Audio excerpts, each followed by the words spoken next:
అహం సుపశ్యామి ముఖారవిందం పశ్యామి ముఖారవిందం అహం సుపశ్యామి హృదంతరేవ పశ్యామి హృదంతరేవ అహం సుపశ్యామి తవాత్మరూపం ప్రసీద దేవేశ గురుస్వరూప. ఒకసారి నేను చదువుతాను, వినండి. ఈ 2 శ్లోకాలు ఎటువంటి భావస్ఫూర్తితో చదువుకోవచ్చును. ఆనందమానందకర ప్రసన్నం గురుదేవ ముఖ్యం స్మరయేవ నిత్యం ఏ మానవానాం శ్రేయో ప్రదంతం భరద్వాజదేవం మనసా స్మరామి భరద్వాజదేవం శిరసా నమామి. ఇక్కడ మీరు ఒక మాట అనొచ్చు, భరద్వాజ గారిని మానవుడుగా, మహితాత్ముడుగా, దివ్య పురుషుడుగా, చైతన్యంగా గుర్తుపెట్టుకోమన్నారు కదా, మీరు దేవం అని పొగిడారే, దానికి ఏం అర్థం చెప్తావని. దేవం అంటే దీవ్యతే ఇది దేవం అని, ప్రకాశమానమైన జ్ఞానమే ఈనాడు తన స్వరూపముగా మిగిలిన వాడని అర్థం. అందుకని అక్కడ అర్థభేదం ఏమీ రాదు.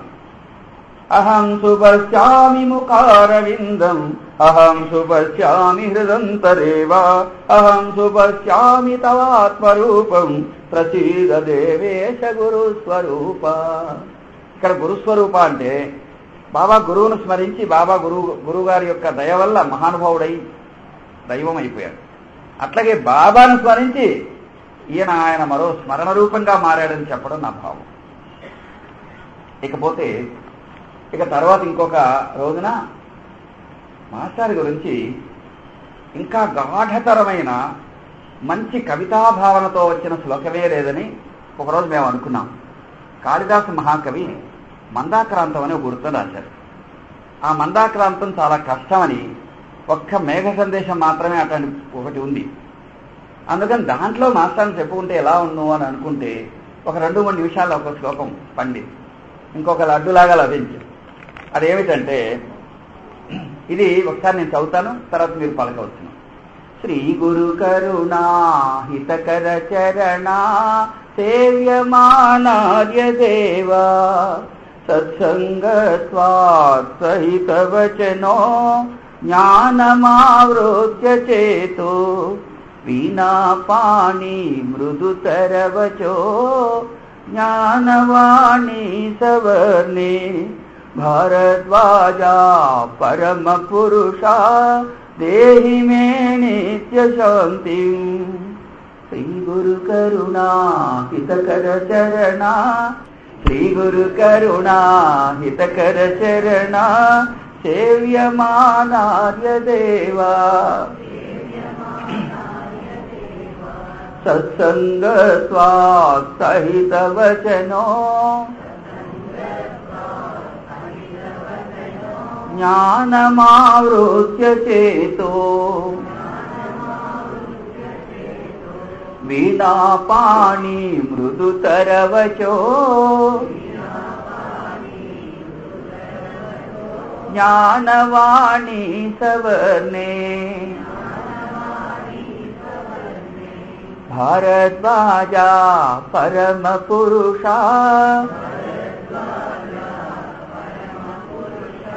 దేహి మే నిత్య శాంతి. ఇది మందాక్రాంతం అనే వృత్తంలో ఉందని అనేక మంది పండితులు దీన్ని గొప్పగా ప్రశంసించిన పద్యం ఇది. అందుచేత భరద్వాజ మాస్టారికి ఘన నివాళి అర్పించే రీతిలో ఈ శ్లోకాలు మనం చెప్పుకోవాలనుకున్నాము. ఇకపోతే మాస్టర్ గారు ఏం చేశారంటే, పల్లెలో ముఖ్యంగా మన దేశాన్ని పట్టి పీడిస్తున్న 2 అంశాలు ఉన్నాయి. ఒకటేమో పేదరికం, రెండో ఏమో దారిద్ర్యం లేకపోతే అజ్ఞానం. అజ్ఞానము, పేదరికం అనే 2 మన జాతిని పట్టి పీడించే అంశాలకు మాస్టర్ గారు ఒక గొప్ప సమాధానం చెప్పాలని ప్రయత్నం చేశారు. ఆయన ఏం చేశారంటే, ఆయన కనుక్కున్నటువంటి ఒక పరిష్కారము ప్రతి వారికి ఆధ్యాత్మికతను, సాయిబాబాని, ఆ విధంగా మహాత్ములను అటువంటి జీవన దృక్పథాన్ని పరిచయం చేయాలి అని. అందుకు ఆయన ఎన్నుకున్న మార్గం సత్సంగం. సత్సంగం అంటే గుంపుగా మనుషులు కూర్చొని ఉపన్యాసాలు చెప్పుకోవటం కాదు. సత్సంగం అంటే మనలో మనం సత్సంగం, మనతో మనం కంఫర్టబుల్గా ఉంటాం. అట్లాగే మనం ఒకరున్నా, ఇద్దరున్నా, నలుగురున్నా, 10 మంది ఉన్నా, ఇంటి వాళ్ళైనా, వీధి వాళ్ళైనా, ఎప్పుడైనా ఎక్కడైనా ఉత్తమమైన ఆలోచనలు పంచుకోవటం మాత్రం సత్సంగం. అది ఎందరైనా ఉండొచ్చు, ఎప్పుడైనా అవచ్చు, ఎక్కడైనా అవచ్చు. అందుకని సత్సంగం అనే పరిష్కారం ద్వారా ఈ ప్రపంచం అంతటికీ మేలు జరుగుతుంది అని ఆయన ఆలోచించి కాలేజీలో లెక్చరర్గా వచ్చినట్టయితే యువతీ యువకులైనటువంటి అపరిపక్వం పక్వంగా అవుతున్న రోజులలో ఉండే బిడ్డలకు కనుక చెబితే లోకానికి మరింత మేలు చేయవచ్చనే సదుద్దేశంతో తను ఐఏఎస్ సెలెక్ట్ అయినప్పటికీ అది విడిచి మారుమూల కాలేజీల్లో లెక్చరర్గా కేవలం అతి తక్కువ స్వల్పమైన జీతానికి వచ్చారాయన. అతి తక్కువ సింప్లెస్ట్ లైఫ్ గడిపారు. తనకున్న దానిలో ఎంతో సాటి మనుషుల కన్నీళ్లు తొడవడానికి ప్రయత్నం చేశారు ఆయన జీవితమే ఆయన ప్రబోధం, ఆయన ఆదర్శం.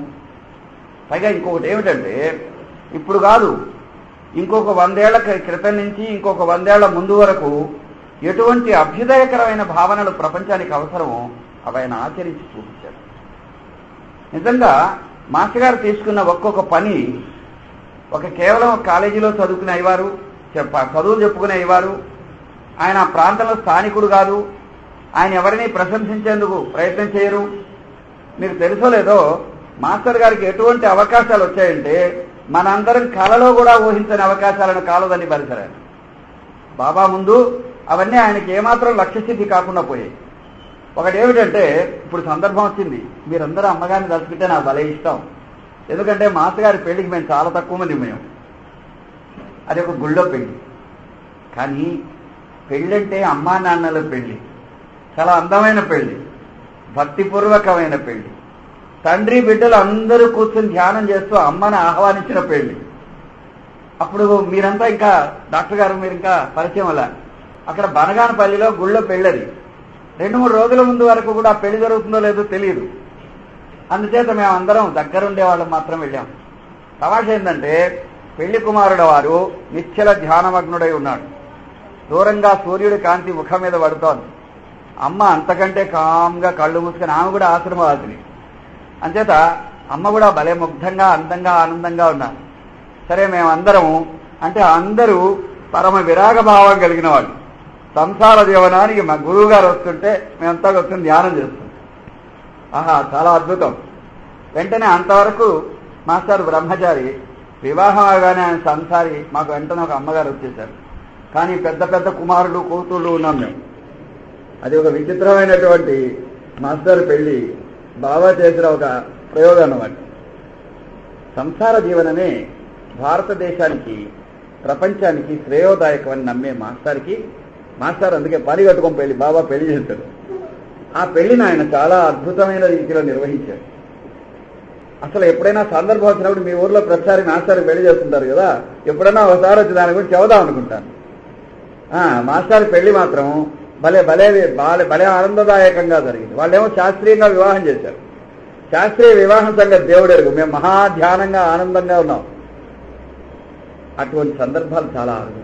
మీ బిడ్డలకు ఎప్పుడన్నా పెళ్లి చేస్తే కేవలం అయ్యవారు చేసే తంతువుగా పెళ్లిని విడవక, అక్కడ బాబా భరద్వాజ్ గారు కూర్చుని ఉన్నారు, వాళ్ళ సాన్నిధ్యంలో మన బిడ్డలు కళ్యాణ దంపతులు అవుతున్నారు అనే పవిత్ర భావనతో ఆ పనిచేయండి. కనీసం కూర్చున్న వాళ్ళు 3 నిమిషాలన్నా, ఒక్క నిమిషం నా సాయినామం చేయండి.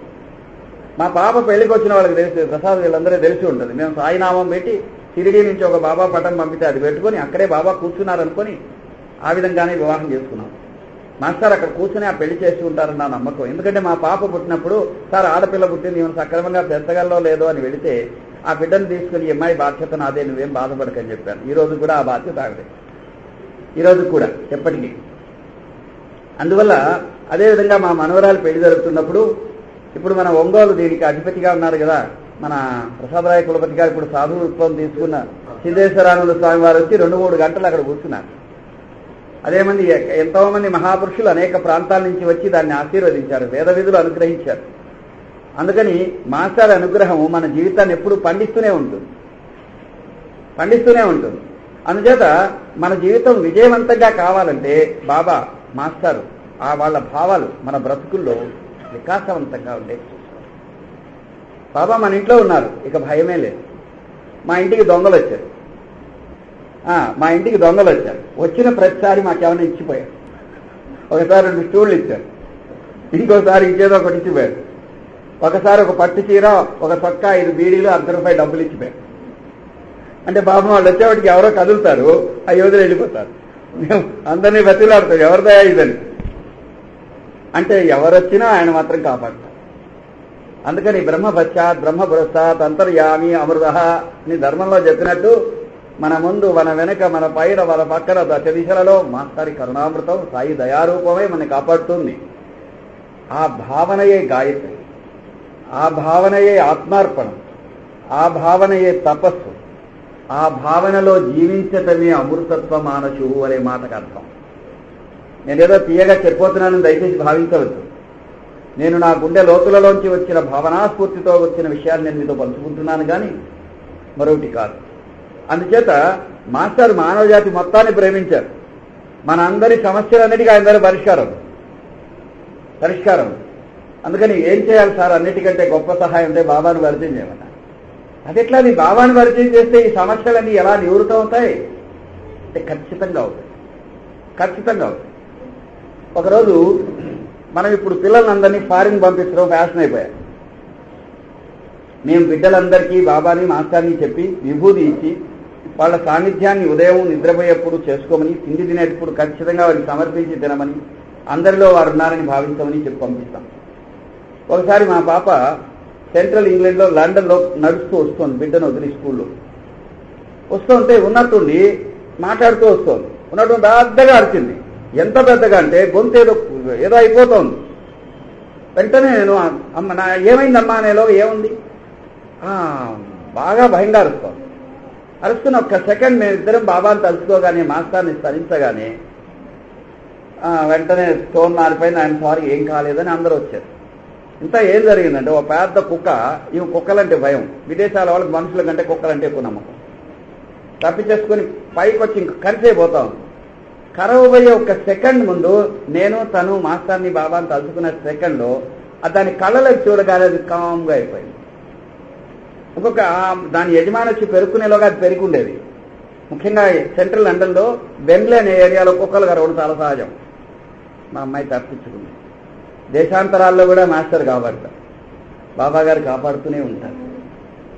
అదే కాదు, ఈరోజు మన సమాజంలో ఉండే 65% మంది ఆడబిడ్డలకు, మగబిడ్డలకు వాళ్ళు ఎంత మంచివారంటే, పురాణాల్లో చెప్పినటువంటి యువతీ యువకులైన పుణ్యపురుషులు, పతివ్రతలు, పవిత్రమూర్తుల కంటే ఇప్పుడున్న బిడ్డలు పవిత్రులు. మరి చెడ్డవాళ్ళు ఉన్నారు కదా, అదిగో అక్కడ అట్ట జరిగింది, ఇక్కడ ఇట్ట జరిగింది ఉంది, కానీ చెడు కంటే మంచి ఎక్కువ ఉంది. అందులో మన బిడ్డలు ఉన్నారు. మన కోసం వాళ్ళ రక్తాన్ని ధారపోసి, కష్టాన్ని, కన్నీళ్లను ఎన్నిటినో భరించి వాళ్ళు మన శ్రేయస్సు కష్టపడే బిడ్డలు, మన ఆస్తులు. భారతదేశ ఆస్తి ఎవరంటే యువతీ యువకుల యొక్క శ్రమశక్తి. ఈ కాలాన్ని మాస్టర్ కోరారు. ఇప్పుడు మనం సమిష్టిగా ఆయన భావాన్ని బిడ్డలకు చెబితే ప్రపంచ దేశాలలో భారతదేశం మన జాతీయ అగ్రగణ్యంగా మారడానికి మంచి అవకాశం. ఆయన కళ అది.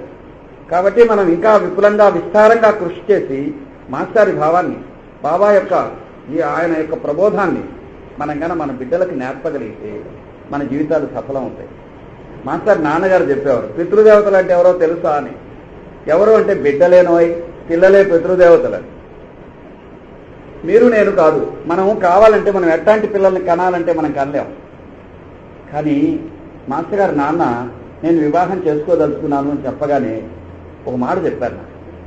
వివాహం ఎందుకు చేసుకోవాలో తెలుసా? ప్రజాయై గృహమేది నామని మన ధర్మము. ఉత్తమ సంతానం కోసం పెళ్లి చేసుకోవాలి అంటే అదేంటది, సంతానం మనం కావాలన్న వాళ్ళు పుడతారా అని మేము సరదాగా అడిగితే పుడతారు. రుజువేమిటని అడిగారు. నేనే ఎట్లా? అప్పుడు ఆయన చెప్పాడు ఒక మాట. మొట్టమొదట నేను చిన్నతనంలో నా కృష్ణుడన్నా, భాగవతం అన్నా, ఆ విధమైన ఋషి సంప్రదాయం అన్నా మహా ఇష్టం ఉండేది. 24 గంటలు దాన్ని స్మరిస్తూ, దాన్నే తలుచుకుంటూ తత్పరంగా నా జీవితం ఉండేది. ఆ కాలంలో నాకు మొదటి కొడుకు పుట్టాడు. వాడి కృష్ణుడని పేరు పెట్టుకున్నాను. కృష్ణాచారి గారు అయ్యారు ఆయన. అతడి శ్వాస కృష్ణుడి నయం. ఆయన రాసిన 2 పుస్తకాలు మంత్రజాలం పురుషమేధమని, కృష్ణుడి గురించి వచ్చిన అతి గొప్ప గ్రంథాలు. మీరు ఎప్పుడన్నా వీలుంటే ఆ 2వది పురుషమేధం చదవండి. కృష్ణుడు ఆయన జీవయాత్రా కథ ఎలా సాపారో దాంట్లో ఉంటుంది. ఒక తండ్రి తపనలోంచి ఆ కొడుకు పుట్టింది. అంటే మనం ఎట్లాంటి బిడ్డ కావాలో పుడతామన్నమాట.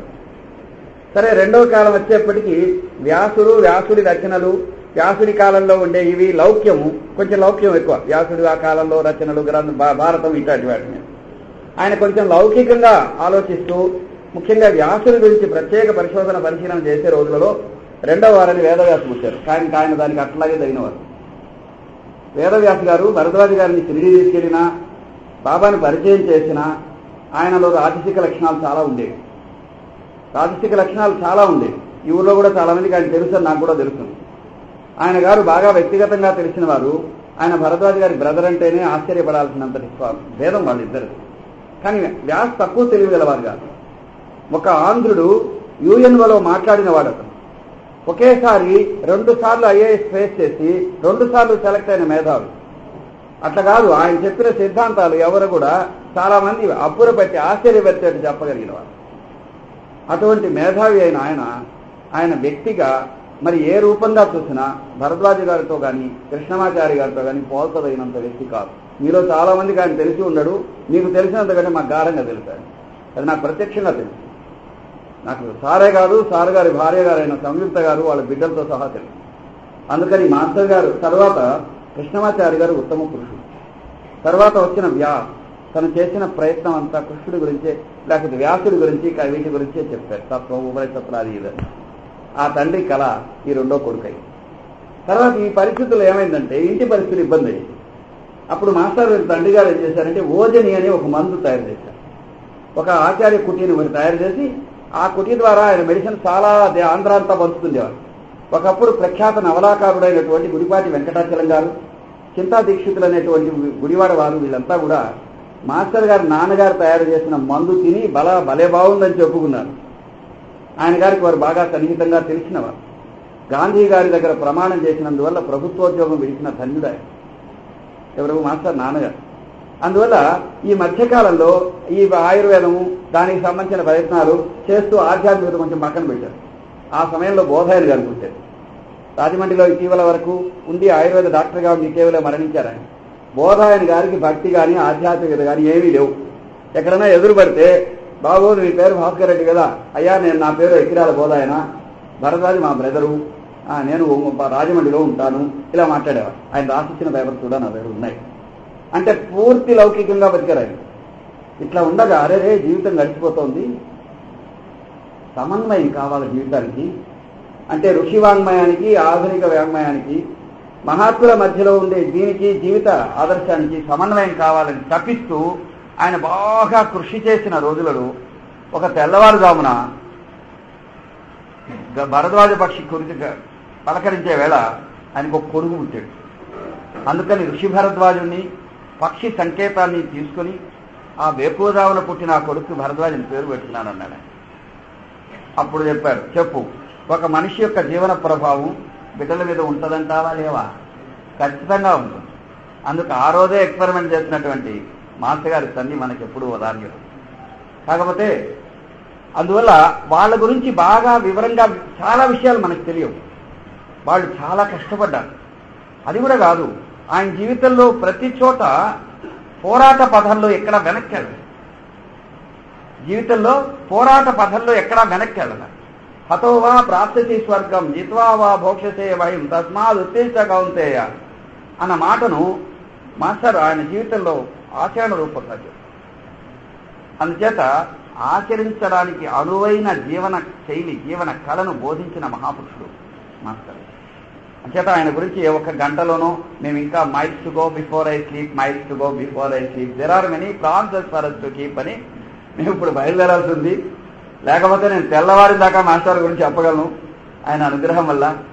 కాకపోతే ఎంతవరకు అంటే మీ అందరూ ఇళ్ళకి వెళ్ళాలి కనుక ప్రతి కార్యక్రమానికి ఒక ముగింపు ఉంటుంది, భావనకు ముగింపు ఉండదు. మాస్టర్ కార్యక్రమానికి అంతూ ఆపుదల ఉండదు అని నా నమ్మకం. ఇంత అవకాశం ఇచ్చిన నా ప్రియమిత్రుడు ప్రసాద్ గారికి, ఇట్లా ఇక్కడ వచ్చిన శంకర్రెడ్డి లాంటి ఆత్మీయులు పేరు పేరున నేను అందరినీ గుర్తుపెట్టుకోలేకపోవచ్చును. మీరు వచ్చిన మీ అందరికీ మీ రూపంలో ఉండే మాస్టర్కి నేను సహస్ర కోటి పాదాభివందనాలు చేసుకుంటూ సెలవు. నమస్కారం.